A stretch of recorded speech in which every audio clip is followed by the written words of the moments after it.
തിരുവിതാംകൂർ. വേണാട് സ്വരൂപത്തിൽ നിന്നാണ് തിരുവിതാംകൂർ രൂപം കൊള്ളുന്നത്.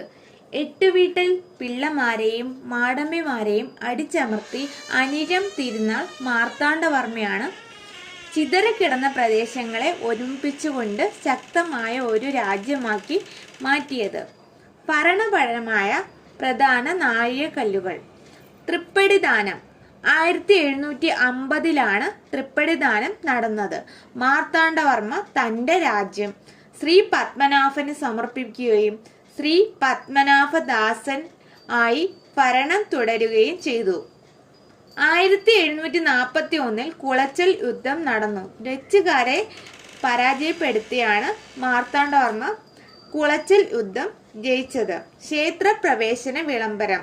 1936 പിന്നോക്ക ജാതിക്കാർക്ക് ക്ഷേത്രങ്ങളിൽ പ്രവേശനം നൽകിക്കൊണ്ട് ശ്രീ ചിത്തിര തിരുനാൾ ബാലരാമവർമ്മ ചരിത്രപരമായ വിളംബരം നടത്തി. തിരുക്കൊച്ചി ലയനം.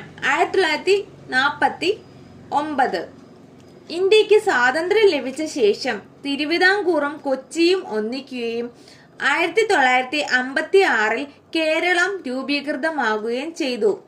തിരുവിതാംകൂറിന്റെ പ്രത്യേകതകൾ. വിദ്യാഭ്യാസം. ഇന്ത്യയിൽ തന്നെ ഏറ്റവും ഉയർന്ന സാക്ഷരതാ നിരക്ക് കൈവരിച്ച നാട്ടുരാജ്യമായിരുന്നു തിരുവിതാംകൂർ. ഗൗരി പാർവതി ഭായിയുടെ കാലത്ത് വിദ്യാഭ്യാസ വിളംബരം ഇതിൽ പ്രധാനമാണ്. ഭരണഘടന.